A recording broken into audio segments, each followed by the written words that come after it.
Pakistan Peoples party ہو، پاکستان تحریک انصاف ہو، مسلم league نون ہو، سب جماعتوں نے اسی جوڈیشری سے اپنے من پسند فیصلے حاصل کیے تو بلے بلے ہوتی تھی. پھر انہی تینوں جماعتوں کے خلاف اسی ہائر جوڈیشری سے ایسے سخت ترین فیصلے بھی آئے کہ پھر انہوں نے ان کو بڑی سخت تنقید کا نشانہ بنایا. تینوں کی ماضی اور ماضی قریب دیکھیں تو ان کا اس کے اندر ان کو اس کے متاثرہ بھی ہیں اور اس کی بینیفیشری بھی رہی ہیں. تو جو اصل مقصد تھا عوام کو بہتر ایک نظام عدل فراہم کرنے کا، انصاف فراہم کرنے کا، اس کے لیے کہیں بھی کوئی ایسی کوشش نہیں ہو سکی جہاں پر ایک متوازن ایک ایسا نظام قائم ہو سکے جس کے اوپر کوئی سیاسی جماعت اپنے من پسند کا فیصلہ نہ کر سکے اور کوئی دوسری جماعت کو اس کے خلاف اس کو زیر طاب لانے کا فیصلہ نہ کروا سکے. یہ خواب ہمارا کیوں نہیں پورا ہو سکا ان مختلف آئینی ترامیم کے باوجود؟ علی بخاری صاحب نے بڑی اچھی باتیں کی ہیں، میں بہت سارے ان کی باتوں سے اتفاق کرتا ہوں. ہی از رائٹ کہ وہ ترامیم جس طریقے سے ہوئی ہیں، میں نے خود بھی آپ کے پروگرام میں کئی دفعہ کہا کہ یہ موجودہ جو ہیں اس میں کئی سالوں سے مجھے بھی اتفاق نہیں ہے، اوپنلی بات کی ہے. لیکن دو تین بعض دفعہ علی بخاری بھائی کو نا تھوڑے سے کوٹ ٹھیک کرنے چاہیے. جن بندوں کو کوٹ کر رہے ہوتے ہیں کہ وہ شاید بہت زیادہ ان کا نام لے کے صاف ظاہر ہماری بھی کوشش ہو جائے کوئی ایسے بندے کا نام لیا جائے جس کی وجہ سے ہماری بات میں اتھینٹک چیز ہو. انہوں نے مخدوم علی خان صاحب کا نام لیا، بڑا نام ہے بھائی جی بالکل، کہ انہوں نے بھی استعفیٰ دے دیا. مخدوم علی خان صاحب کی میرا خیال بخاری صاحب سے بہتر ہسٹری کون جانتا ہوگا کہ کون ہے یہ. جنرل مشرف کے 6 سال اٹارنی جنرل رہے ہیں. جنرل مشرف کے دور میں جب وہاں پہ پی سی او کے وہ ججز لائے، حلف لائے اور جو کچھ اس ملک میں ہوا وہ ان کے سامنے ہے، اس وقت آج ان کا مطلب ہے اس کا مخدوم علی خان کا اس وقت ضمیر نہیں جاگا جنرل مشرف خان کے دور میں، جب مارشل لا تھا، جب پی سی او ججز تھے، جب جوڈیشری کمپرومائز تھی اور ہر شے کمپرومائز تھی. نیب اٹھاتا تھا 90 دن کے لیے، سیاستدان جیل میں بھول جاتے تھے ہم نے پکڑا یا نہیں پکڑا، ہیومن رائٹس ابیوز ہے سارا کچھ. اور معذرت کے ساتھ عمران خان صاحب اس وقت ان کے پولنگ ایجنٹ بنے ہوئے تھے ان کے وردی کے ساتھ صدر میں. وہ چلیں ٹھیک ہے، خان صاحب نے اپنا وہ کیا، ان کو ڈسٹنس کیا، جو بھی کیا. تو مخدوم علی خان صاحب سے کوئی پوچھا جا سکتا ہے کہ ایکسیلنسی آپ اتنے بڑے جج تھے، جورسٹ تھے، لا آتے، ہم تو کام نہ دیہاتی لوگ ہیں، آپ کو ہمیں کیا پتا کہ ہمارے میں اگر میرے پیرنٹس ہی نہیں پڑھے ہوئے تھے، وی آر فرسٹ جنریشن اسکولوں میں دیہاتی ٹاٹ کے پڑھے ہوئے ہیں.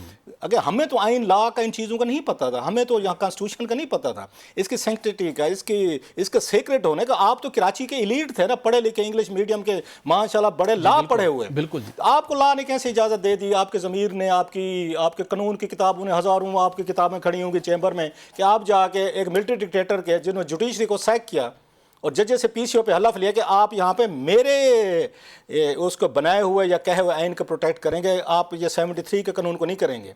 تو مخدوم صاحب نے 6 سال ان کو ڈیفینڈ کیا، ان کی تمام پالیسیز کو، تمام چیزوں کو، تمام سب کو. So it's a bad court ہے. میں یہ سمجھتا ہوں، معذرت کے علی بھائی بڑے اچھی گفتگو کی انہوں نے، لیکن کورٹ ذرا ٹھیک کریں، کوئی ایسے بندے کو کورٹ کرے جس کے بعد آپ اور میں بھی متاثر ہو جائیں، ہاں یار اس کے کریڈینشلز ٹھیک ہیں. یہ کیسے ہو سکتے؟ جنرل مشرف کا ملٹری ٹرائل دور جو تھا وہ بڑا ٹھیک تھا، وہ بالکل کانسٹیٹیوشنل تھا، لہٰذا وہ بندہ آج چھوڑ کے چلا گیا. مطلب مخدوم علی خان صاحب کا ضمیر جاگ گیا ہے ان ترامیم پہ جو کہ ان کو بیٹھ کے ڈیفینڈ کرتے رہے. خیر یہ ایک اپنی دوسری چیز. اس کا قصور کس کا ہے؟ جو علی بھائی نے باتیں بتائی وہ ٹھیک بتائی، میں ان سے ایگری کرتا ہوں. یہ ججز سے ذرا پوچھیں، جب عطا محمد بندیال صاحب نے فیصلہ دیا تھا وہاں 2022 میں کہ پنجاب میں یہ جو 20 یہ پی ٹی آئی کے لوگ ہیں جن کو انہوں پارٹی توڑوا رہے تھے، ان کا ووٹ یہ کاؤنٹ نہیں ہوگا، ان سے پوچھیں کون سے آئین میں لکھا ہوا تھا؟ یہ آئین میں لکھا ہوا ہے کہ اگر وہ ووٹ اپنی پارٹی کے خلاف دیں گے تو they can be disqualified. Vote cast کرنے سے پہلے کون سے قانون میں لکھا ہوا تھا کہ آپ یہاں پہ پی ٹی آئی کی حکومت بچانے کے لیے ان کو روک لیں، یہ ووٹ اپنا کاسٹ نہیں کر سکتے. تو عطا محمد بندیال صاحب نے کام شروع کیا اور کیا پی ٹی آئی نے اس وقت ان کو اس کی مذمت کی کہ غلط فیصلہ ہم نہیں مانتے، ہاں ہم ان 20 لوگوں کو ڈسکوالیفائی کریں گے ونس دے ووٹ. اور بعد میں ہوا بھی صحیح، ہم نے دیکھیں چیزیں بعد میں آپ کے ضمنی الیکشن ہوئے. سو بنیاد تو ججز نے خود رکھ دی. یہ جو لیٹر بازی چل رہی تھی ان میں قاضی فیض عیسیٰ صاحب کے درمیان اور پھر ثاقب نثار صاحب نے جس طرح کا ایکٹیویزم دکھایا، پھر اس کے بعد آصف سعید کھوسہ صاحب جو لیٹر بازی شروع ہوئی، آپس میں لابنگ شروع ہوئی، پھر تقریریں شروع ہوئیں، پھر میڈیا کو انہوں نے خبریں دینا شروع کی، بیانات لگوانا شروع کیے، کسی نے کوئی ججمنٹ دی اور کسی نے کچھ دی، آئین کو دوبارہ لکھنے کی کوشش کی. تو یہ سارا کام میں، آپ اور علی بھائی کر رہے تھے، یہ ججز نہیں کر رہے تھے. یہ لابنگ نہیں کر رہے تھے فلاں چیف جسٹس بنے گا، وہ بنے گا، میں بنوں گا، فلاں بنے گا سینالٹی. آپ نے تو لوز بالز کر کے آپس میں لڑ کے، جو میں سمجھتا ہوں جوڈیشری جو اس لیول پہ آ جائی ہے اپنی ہی انٹرنل فائٹنگ کی وجہ سے. ہمیشہ آپ کی اسٹیبلشمنٹ ہو، آپ کی حکومتیں، وہ کبھی بھی انڈیپینڈنٹ جوڈیشری کو عمران خان ہوں، وہ نواز شریف صاحب ہوں یا زردار صاحب، کوئی بھی پسند نہیں کرے گا انڈیپینڈنٹ جوڈیشری جو ہے. ایک دو فیصلے تھے آپ کو یاد، عمران خان صاحب پڑھ گئے تھے، جوڈیشری کو پڑھ گئے تھے، زلفی بخاری کے لیے ان کو کرنے کے لیے اسپیشل گئے تھے وہاں پہ ان سے ملنے کے لیے، اس میں ثاقب نثار صاحب سے ملنے کے لیے گئے تھے. انڈیپینڈنٹ آپ کو جج جوڈیشری کسی کو سوٹ نہیں کرتی. آپ نے ججز نے رہنا پھر تھا عوام کو سر کہاں سے انصاف ملے میں گا؟ اسی پہ آ رہا ہوں نا کہ آپ نے بیٹھ کے جس طریقے کی پالیٹکس کھیلی جی وہاں پہ یہ اس کا جج یہ میرا جج، پھر فیملیز کی جو آپ کی آڈیو آپ کی آنا شروع ہوئیں، مطلب اس کے بعد بھی آپ سمجھتے ہیں کہ یہ بڑی independent judiciary because they were favouring the P T I. اب پی ٹی آئی جب اس سے نہیں نکلے گی کہ وہ جج جو ہمارے حق میں ہے وہ بڑے اچھے ہیں، جو دوسروں کے حق میں ہیں مطلب حکومت کے حق میں وہ برے ہیں، تو پھر یہ چیزیں ٹھیک نہیں ہوگی. ہوگا کیا پھر آپ کے جج جب آپ کا دور ہوگا آپ اپنے مخالفین کو وہ کر دیں گے، ان کو جیلوں میں ڈالیں گے. 90% آپ کی اپوزیشن تو جیل میں تھی عمران خان صاحب کے دور میں. ان کا بس چلا ملک کی عوام بھگتے گی. نہیں، ان کا بس چلا ہے، انہوں نے ان کو خان صاحب کو جیل میں اور جوڈیشری کو اپنے قابو میں کر لیا. یہ تو موقع ملنے کی بات ہے. خان صاحب کو موقع ملا اس وقت دیکھ لیں چیئرمین نیب ان کی جیب میں تھے، آرمی چیف ان کے ساتھ تھے، ڈی جی آئی ایس ان کے ساتھ تھے، چیف جسٹس ان کے ساتھ تھے، ہر ادارہ ان کے ساتھ تھا، اور انہوں نے آرام سے آپ کے سامنے میڈیا کو بھی بلڈوز کیا، جوڈیشری کو بھی کیا، پارلیمنٹ جو بھی ہاتھ چڑھتا ہے ان کے ہاتھ بھی وہی کچھ ہو گیا ہے. نمبر لاسٹلی وہ میرے بھائی کہہ رہے علی بھائی کہ بہت سارے یہ ججز جو ہے نا استعفیٰ دیں گے. بالکل دیں گے، دینا بھی چاہیے. اس میں کون سا گھاٹا ہے؟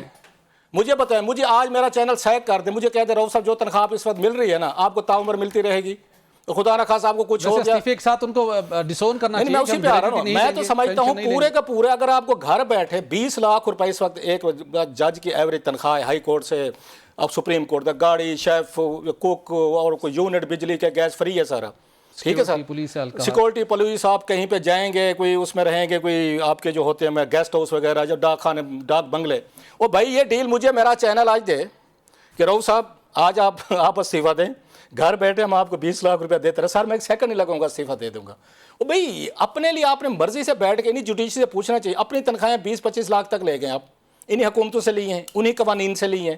سو ان کو سوٹ کرتے استعفے دینا سوٹ کرتا ہے، بغیر کچھ سننے، بغیر کوئی کام کیے، بغیر کوئی فیصلے کیے، بغیر کوئی اپنی سارے دن کی ایفرٹس کیے، گھر بیٹھے آپ کو 20-25 لاکھ روپیہ پینشن تا حیات، اور خدا نہ خواستہ اللہ آپ کی عمر لمبی کرے، اگر کچھ آپ کو ہو جائے تو بیوہ کو تا حیات ملے. وہ یار اس سے بڑی ڈیل کیا ہو سکتی، اس سے بڑا انسینٹیو کیا ہو سکتا ہے استعفیٰ دینے کا؟ میں بھی ہوتا دیتا، میں آپ کو سیریس ہیرو بھی بن جائیں گے، نام بھی بن جائے گا، ریزسٹنس بھی ہو جائے گی. سو اس لیے اور آئیں گے استعفے اور آئیں گے. بالکل ٹھیک ہے، آئی ایگری ود علی بھائی، وہ ٹھیک کہہ رہے ہیں. استعفے دیں گے، ہیرو بھی بنیں گے، تنخواہیں بھی لیں گے، پرکس بھی لیں گے، پریویلیج لیں گے، اور تا حیات لیں گے، اور بیوائیں بھی لیں گے. اللہ ان کو سلامت رکھے سب کو. It's the best deal. یہ مجھے کو مل جائے چینل دے دے سر، میں آج چھوڑ کے گھر بیٹھ جاؤں. ججز بھی بیسٹ ڈیل لے کر خوش اور حکمران بھی ترمیم کر کے خوش. لیکن بات وہی جو عوام کو انصاف کی فراہمی کا طویل دہائیوں سے بات چیت کی جاتی ہے، دعوے کیے جاتے ہیں، منشور میں شامل کیا جاتا ہے، وہ تحال ملتا ہو کہیں دکھائی نہیں دے رہا.